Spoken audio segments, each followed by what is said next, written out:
Assalamualaikum warahmatullahi wabarakatuh. Halo Sobat Misteri Sunyi Mencekam. Apa kabar Anda hari ini? Mudah-mudahan fine dan selalu dalam lindungan Allah Subhanahu wa Ta'ala. Amin, amin ya Robbal Alamin.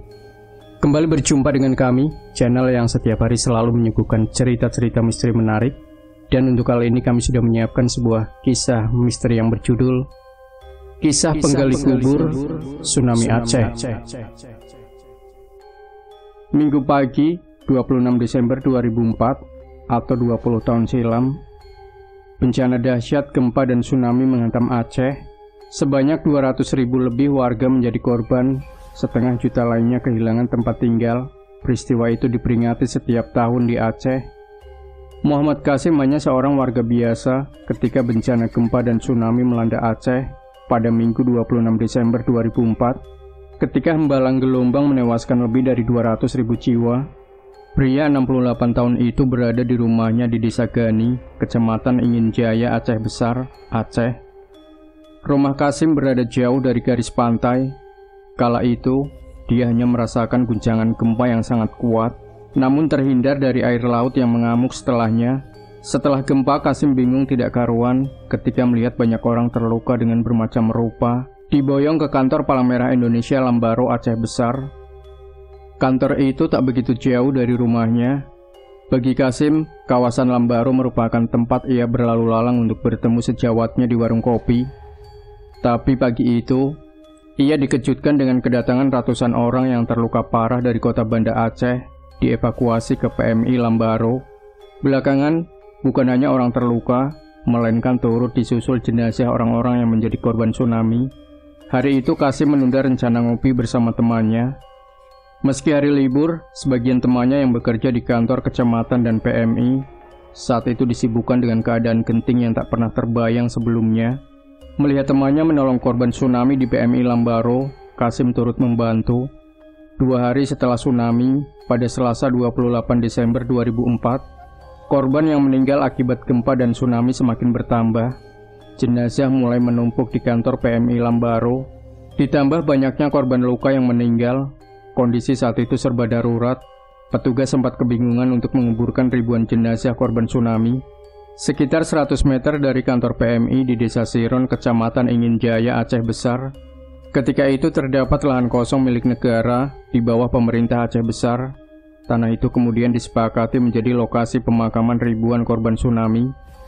Ketika lokasi sudah tersedia, ada satu kendala dalam proses penguburan, yaitu petugas yang mengubur.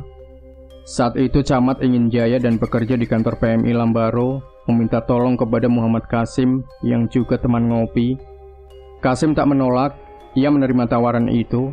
Penggalian kubur dimulai Selasa itu juga dengan menggunakan 2 alat berat jenis backhoe. Ketika itu saya bukan relawan, tapi tersentuh hati untuk membantu. Kasim mengisahkan saat ditemui di kuburan massal korban tsunami Aceh di Desa Siron, Kabupaten Aceh Besar. Penggalian liang pertama dilakukan pada sebuah titik yang jika dilihat sekarang berada persis di tengah areal makam seluas 2 hektar itu. Lubang digali sedalam 7 meter dengan lebar yang sama. Kedalaman liang kubur saat itu bukan diukur dengan meteran, melainkan warna tanah yang agak kehitaman berlumpur menjadi batas. Menurut Kasim, jika ujung pengeruk beko sudah bertemu tanah agak kehitaman, maka setelahnya pasti bertemu dengan mata air. Demi menghindari semburan mata air di dalam liang, maka Kasim memerintahkan operator alat berat untuk menyetop pengerukan lebih dalam. Setelah satu liang itu telah digali, yang pertama dikubur adalah sekitar 1.000 mayat yang telah menumpuk selama 2 hari di kantor PMI Lambaro. Mayat-mayat itu dibalut plastik kantong jenazah, lalu diangkut menggunakan sejumlah mobil dump truck. Setiba di samping liang lahat, mobil dump truck mengangkat tinggi-tinggi bagian belakangnya. Jenazah-jenazah itu lalu ditumpahkan ke kuburan. Jangan bayangkan penguburan itu dilakukan seperti pemakaman mayat pada umumnya. Penguburan dalam suasana darurat itu dilakukan tanpa prosesi doa-doa dan yang lain semacamnya. Lubang itu terus ditimbun dengan mayat hingga tersisa kedalaman sekitar 1 meter. Lalu alat berat kembali bekerja menimbun sisanya dengan tanah. Satu lubang itu terisi ribuan mayat, paling sedikit 1.000 orang. Setelah satu lubang berhasil ditimbun, baru giliran alat berat menggali lubang yang lain di sampingnya. Lubang digali tidak berbarengan, melainkan ketika satu lubang sudah penuh, baru digali yang lain, kata Qasim. Tugas Qasim saat itu persis mengurus semua penguburan di makam itu. Ia yang menentukan di titik mana lubang penggalian selanjutnya. Menurut dia, kala itu tidak ada orang lain yang mau bertugas seperti itu. Bukan tidak mau, tapi saat itu tidak ada orang yang tega melihat manusia dikuburkan seperti itu, ujar Qasim. Lantas, mengapa Qasim berani saat itu? Saya bukan berani, tapi ketika itu hati nurani saya seperti sudah ditutup sama Allah. Jadi ketika mengubur ribuan jenazah, saya merasa biasa saja. Rasa sayang itu tidak ada lagi, tuturnya. Dalam sehari, Qasim mengubur sekitar 1.000 hingga 3.000 mayat korban tsunami. Ia bertugas dari pagi hingga malam hari. Proses itu dilakoninya selama 3 bulan, hingga kuburan massal korban tsunami Aceh di Siron itu menjadi tempat peristirahatan terakhir bagi sedikitnya 46.718 korban yang tercatat. Kini, setelah 20 tahun tsunami, Qasim menjadi pengelola makaman massal itu. Lantas, bagaimana kisah selama 3 bulan mengubur jenazah korban tsunami? Adakah Qasim mengalami kejadian mistis selama proses penguburan? Setelah bencana gempa dan tsunami melanda Aceh, hari-hari Muhammad Qasim hingga 3 bulan ke depan sepenuhnya dihabiskan di antara ribuan mayat. Pria 68 tahun itu berangkat sejak pagi, lalu pulang pada tengah malam ke rumah. Sekitar 100 hari sejak peristiwa tsunami, Qasim menjadi penghantar korban tsunami ke tempat peristirahatan terakhir, alias liang kubur. Qasim menetap di Desa Gani, Kecamatan Ingin Jaya, Aceh Besar, Aceh. Rumahnya tak begitu jauh dengan lokasi pemakaman massal korban tsunami Aceh di Desa Siron, Ingin Jaya. Kelak di pemakaman massal itu, dikuburkan sedikitnya 46.718 korban yang tercatat. Proses penguburan korban gempa dan tsunami mulai dilakukan sejak 2 hari setelah peristiwa tsunami. Qasim persisnya bertugas menjadi pengurus semua hal di lokasi penguburan di Siron. Ia dibantu 2 orang operator alat berat jenis beko, pengeruk liang kubur. Selama 3 bulan itu Qasim menguburkan sekitar 1.000 hingga 3.000 mayat korban tsunami per hari. Ia bertugas dari pagi hingga malam hari. Proses penguburan dilakukan secara darurat. Tidak ada perlakuan sakral di sana. Mayat-mayat diangkut dengan mobil dump truck, lalu ditumpahkan ke liang kubur dengan kedalaman 7 meter dan lebar yang sama. Satu liang bisa berisi ratusan kantong mayat. Mayat ditimbun hingga kedalaman liang tersisa 1 meter. Di atasnya lalu baru ditimbun dengan tanah. Namun, proses itu tak mudah seperti terdengar.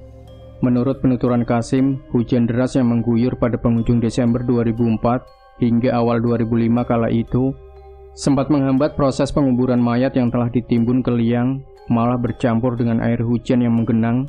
Saat kami timbun liang dengan tanah, mayat yang mengambang di genangan air di liang kubur malah turut keluar mengikuti air yang mengalir keluar, seperti air tumpah dari gelas, jelas Qasim. Dengan kejadian itu, Qasim sempat dibuat bingung. Ketika itu sama sekali tak memungkinkan untuk menunggu hujan reda atau air genangan mengering, sementara mayat lain harus berdatangan untuk dikuburkan. Qasim memutar otak mengatasi hal itu. Di tengah situasi darurat dan kalang kabut itu, Qasim punya ide untuk melapisi mayat dengan beragam macam-macam dedaunan sebelum ditimbun dengan tanah, sehingga meski di dalam genangan air, mayat tak mengapung karena tertahan dedaunan. Mayat sempat keluar karena kuburan ada air, lalu ada ide untuk melapisi mayat dengan dedaunan agar tidak keluar dari lubang, tutur Qasim. Selama bertugas menguburkan korban tsunami, Qasim tak punya jadwal tetap pulang ke rumah. Paling cepat ia kembali sekitar pukul 21.00. Tetapi tentunya Qasim juga pernah kembali pukul 3 dini hari. Kepulangan Qasim ditentukan kedatangan mobil dump truck pembawa mayat yang terakhir setiap harinya. Misalnya, saat dump truck yang membawa mayat mengalami bocor ban, maka Qasim terpaksa harus menunggu sampai mobil itu tiba di kuburan. Gak mungkin ditunda sampai besok penguburan mayat di mobil itu, karena akan menumpuk mayat. Jadi saat kami pulang, mayat yang dibawa ke sini sudah dikuburkan semua, ujarnya. Soal tidak boleh menunda penguburan mayat yang telah diangkut dengan dump truck memang tetap harus dipatuhi oleh Qasim, meski pada momen hari besar Dalam bulan pertama penguburan, misalnya Lebaran Haji Idul Adha, dirayakan pada Jumat 21 Januari 2005, saat momen hari besar umat Islam itu, tragedi tsunami baru saja berlalu dalam angka 4 pekan. Sementara mayat masih di mana-mana. Di tempat pemakaman, Kasim dan 2 operator alat berat tak berhenti bekerja. Jumat pagi itu, ketika takbir hari raya berkumandang dari masjid di seberang jalan lokasi pemakaman massal, Kasim masih sibuk mengantarkan korban tsunami menuju tempat peristirahatan terakhir. Lebaran yang seharusnya bersukacita ketika itu malah menjadi hari berkabung. Orang lain tengah sholat hari raya Idul Adha, kami di sini terus menimbun mayat. Pekerjaan ini tak bisa berhenti karena mayat terus berdatangan, kata Kasim. Hari-hari selama proses penguburan mayat dilalui Kasim dengan suasana getir. Rasa itu berlangsung selama 3 bulan. Sekitar bulan Maret 2005, penguburan di kuburan massal Siron di stop karena areal 2 hektar lahan di sana telah digali seluruhnya. Penyetopan penguburan itu bukan berarti mayat korban tsunami telah semuanya dimakamkan. Menurut Kasim, mayat yang masih terus diangkut relawan dibawa ke pemakaman massal lainnya, seperti di Lampeneret dan Ulelie. Setelah selesai penguburan di pemakaman massal Siron, Kasim beberapa bulan tak mengunjungi lokasi makam itu, hingga kemudian tanah lapang di sana ditumbuhi semak belukar. Tetapi, ada satu kejadian yang membuat ia kembali ke sana untuk membersihkan semak belukar dan bertahan menjadi pengelola makam itu hingga saat ini.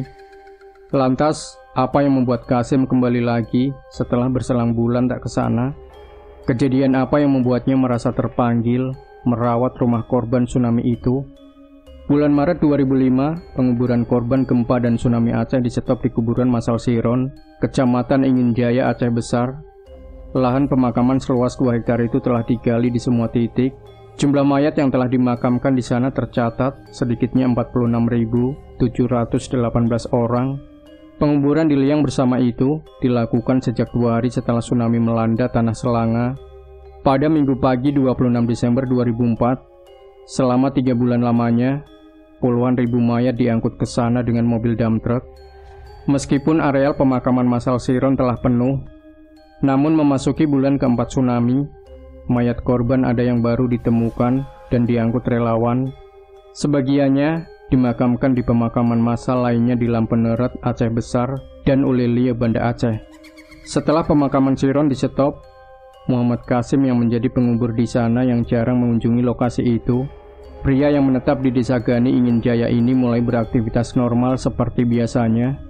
Sebelumnya 2 hari setelah tsunami hingga 3 bulan, ia menghabiskan hari-harinya menjadi penghantar mayat tsunami menuju tempat peristirahatan terakhir di makam Siron. Ia pergi pagi dan pulang terkadang sampai dini hari. Dalam sehari, ia menguburkan 1.000 hingga 3.000 mayat. Setelah selesai penguburan di pemakaman massal Siron, Kasim beberapa bulan tak mengunjungi lokasi makam itu. Hingga kemudian tanah lapang kuburan di sana ditumbuhi semak belukar. Tetapi ada satu kejadian yang membuat ia kembali ke sana untuk membersihkan semak belukar dan bertahan menjadi pengelola makam itu hingga saat ini. Kejadian itu bermula dari mimpi yang dialami Kasim pada sebuah malam di penghujung 2005. Dalam bunga tidur itu, sosok Kasim keluar dari rumahnya di Desa Gani menuju ke arah Lambaro.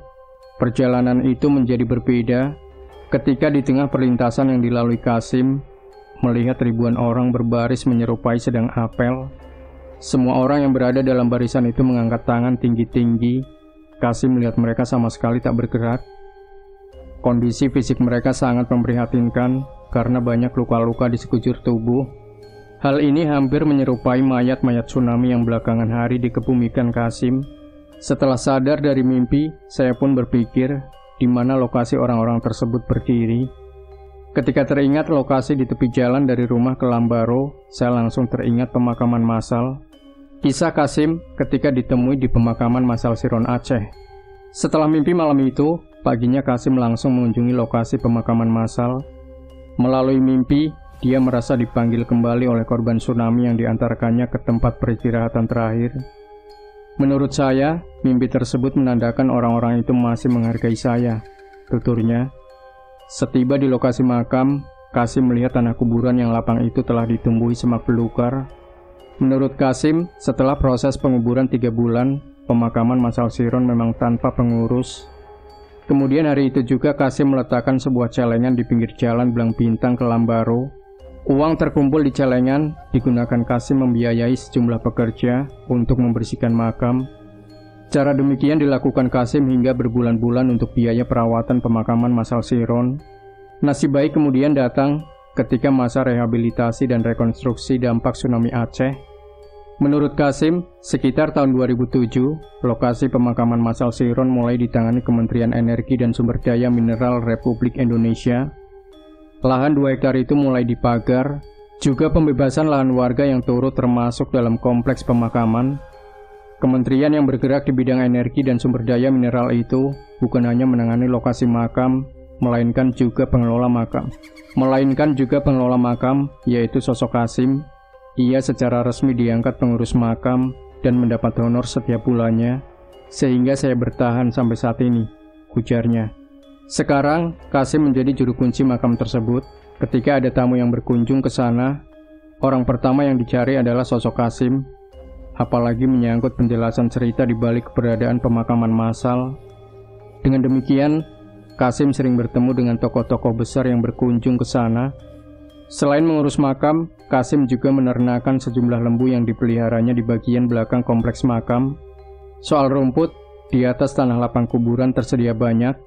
Kalau misalnya dulu orang tahu bakal begini, saat ini, mungkin saat itu banyak orang yang mau menjadi pengubur korban tsunami. Sekarang saya seperti tinggal di kebun orang kaya, ujarnya sembari tersenyum. Saat ini, pemakaman massal Chiron saban hari diziarahi keluarga korban tsunami dan menjadi salah satu objek wisata tsunami Aceh. Menurut Kasim, dulunya tanah kuburan itu merupakan aliran sebuah sungai. Lantas bagaimana riwayatnya sebuah sungai hingga menjadi pemakaman massal tsunami? Tanah lapang itu tampak hijau dengan rerumputan berbentuk persegi panjang. Areal seluas 2 hektar tersebut sekilas menyerupai lapangan sepak bola. Pohon-pohon yang rindang tumbuh menjulang di sekelilingnya. Beton setinggi sekitar 30 meter membatasi tanah datar hijau itu, dengan jalan kecil berlapis paving block. Di bawah tanah datar hijau itu dimakamkan secara massal. Sedikitnya tercatat 46.718 korban tsunami Aceh. Proses penguburan berlangsung selama 3 bulan. Setelah bencana raya itu melanda Aceh pada Minggu pagi 26 Desember 2004. Lantas bagaimana riwayat tanah tersebut hingga menjadi kuburan massal? Pengubur di makam itu, Muhammad Kasim mengisahkan kembali jejak Sungai Keruwang Aceh di sana hingga menjadi pemakaman korban tsunami. Kasim menetap di Desa Gani Ingin Jaya, Aceh Besar. Rumahnya tak begitu jauh dari pemakaman massal yang berada di Desa Chiron Ingin Jaya. Menurut Kasim, di bawah tahun 1980-an, sebagian kawasan Banda Aceh dan Aceh Besar sering dilanda banjir setiap musim penghujan. Banjir terjadi akibat luapan Sungai Keruwang Aceh yang berhulu di Pegunungan Ulumasen, perbatasan Kabupaten Aceh Besar, Pidi, dan Aceh Jaya. Keruwang Aceh meliuk-liuk sepanjang 145 km hingga berakhir di Laut Kota Banda Aceh. Dulu setiap turun hujan dan debit air sungai meningkat, rumah-rumah di pesisir Keruwang Aceh selalu banjir, kata Kasim. Seingat Kasim, banjir sering terjadi terutama di titik sungai yang sekarang menjadi pemakaman massal. Hal itu diperparah karena sungai di titik itu terdapat kelokan dari kawasan Lubok. Erosi tebing sungai pun kerap terjadi. Mengatasi hal tersebut, penghujung tahun 1970-an hingga awal 1980-an, pemerintah menata ulang Keruwang Aceh, termasuk menambah kanal banjir. Dampaknya, sejumlah kelokan dari kawasan Lubok diluruskan hingga ke muara Alun Naga Aceh Besar.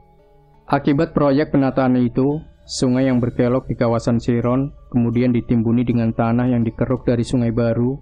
Sungai ini ditutup karena sering banjir, dengan dibuat sungai baru yang lebih lurus. Sungai yang ditimbun ini kemudian menjadi tanah milik negara, kata Kasim.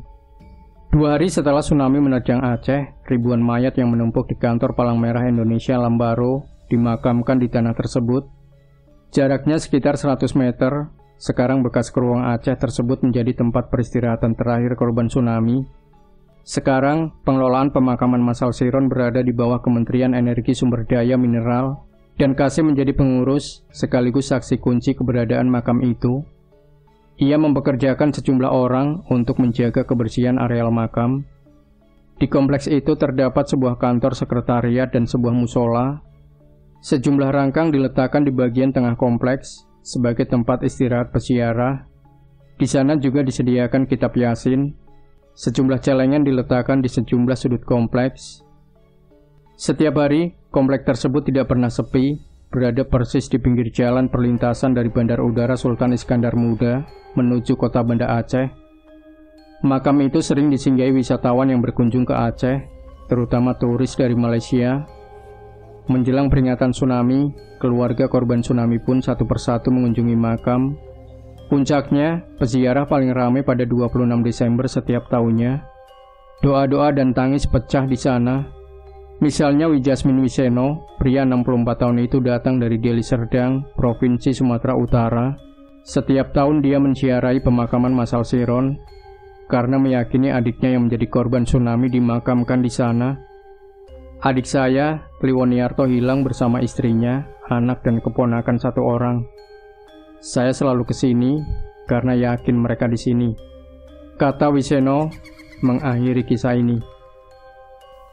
Demikian Sobat Misteri Sunyi Mencekam. Jangan lupa berikan komentar Anda, like, share video ini, subscribe channel Sunyi Mencekam, dan kembali nantikan cerita-cerita misteri terbaru dari kami. Wassalamualaikum warahmatullahi wabarakatuh.